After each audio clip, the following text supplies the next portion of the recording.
Hi, this is Dr. David Holder. This is Education 535, and we're going to take a quick overview of the lesson plan template and walk you through that real quick, and then we're going to look at live text, how to submit it, and then especially how to add your SOLs.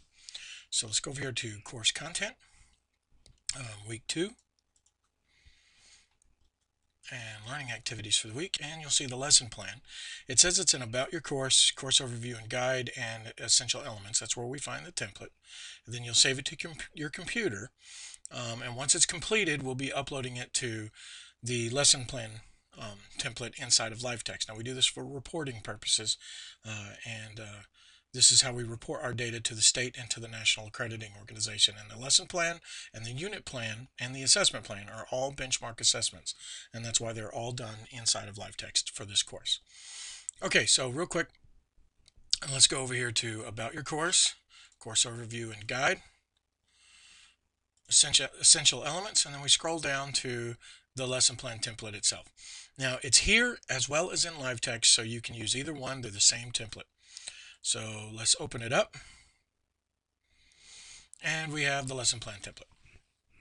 Now, real quick, this is the introductory. This is the first of 5 lessons.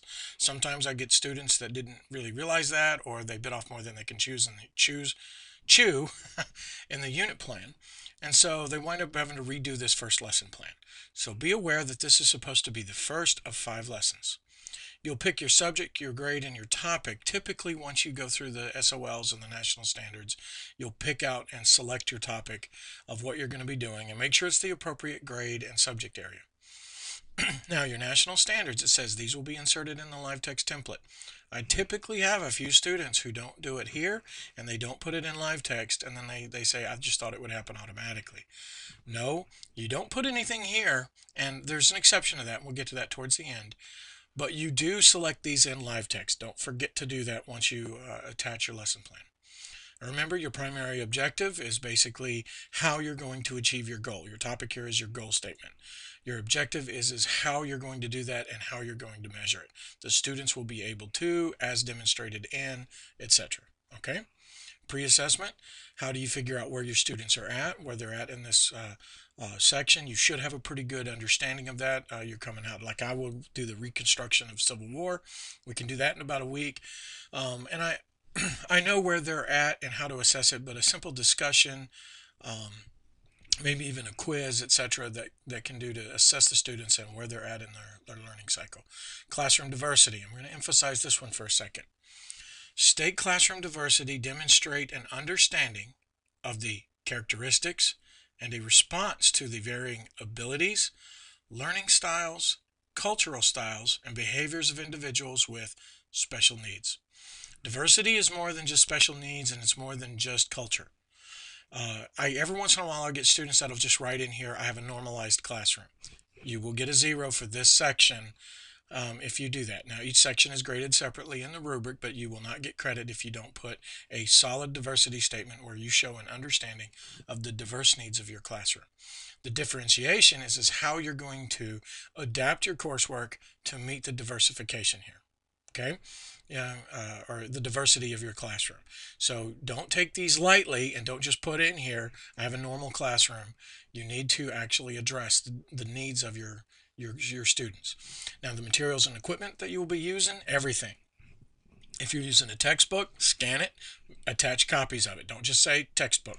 If you're using a PowerPoint, I want to see the PowerPoint. If you're using a web resource, I want a URL to the web resource or JPEG images of that web resource. If you're using a bulletin board on your wall and you're going to be referencing it, you take a picture of it and you post it here. This is the materials and equipment that you will be using, and I will be looking at those and evaluating those.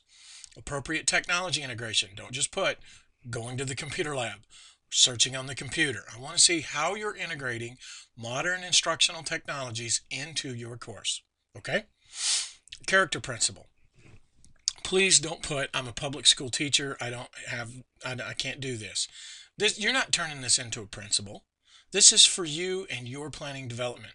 And every character principle that you have should be founded in a Christian worldview, founded in a biblical scripture. Okay? Everyone is required to do this. It's part of our Christian worldview, and I want to see it in the daily planning of your lessons. All right, and you should always have some character principle that you are adding to this to your units. Now, we're getting to the lesson presentation part. All right, first you have your set. This is to wake it up, pull it out of long-term memory so the students know how and what you're going to be doing and how it all fits together.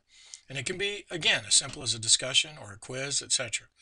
Then here's the actual instruction, and don't just put lecture. You put your notes, you put what you're going to do, the different activities that you're going to have them do, the different discussion points and topics that you're going to do.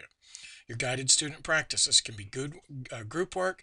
It can be done as a class. It can be a review game, etc. Whatever you're using to review with the group. Then you have the independent student practice. Or is it homework? Are you having them do something independently? Workstations, work quietly, etc. Closure. You wind it all up and you review it again. We've reviewed it as we've had the instruction, we've reviewed it, we've done it individually, and then now we're going to close things out. Then you have a summative assessment. Did I do and did they learn what we set out to do and learn, and can they recall it? That's what I'm looking for. Can they recall it up and actually utilize it? This reflection part, I talk about it here. You may or may not be able to give this lesson, but I still want you to do this reflection statement. You can do the accuracy of the teacher performance. For instance, this is the fourth time that I've recorded this video. There's been some technical problems. There's also been some problems with I didn't like how different pieces work together, or I felt I hummed and hawed, and one time there was a weird clicking noise, so I redid it anyway. So you want to look at your performance and see how you do and evaluate it. Accuracy of the student achievement. If they do poorly, then you need to figure out why you're not doing well. If they all make 100s, that probably doesn't mean that you're the world's greatest teacher. It means you're testing the wrong thing, or they're bored and you need to ramp it up a little bit and challenge them a little bit more. So how are they doing with student achievement? And then this is my favorite, the strengths and weaknesses. I hem and haw a lot. I use filler words. I use little phrases, little pet phrases like you with me? You, and I try to work on those, and I'm doing a much better job at it, but I have some strengths and some weaknesses, and you want to review all of those. Okay, so that's the lesson plan template in a nutshell of what we're looking for. And then let's flip over here to live text.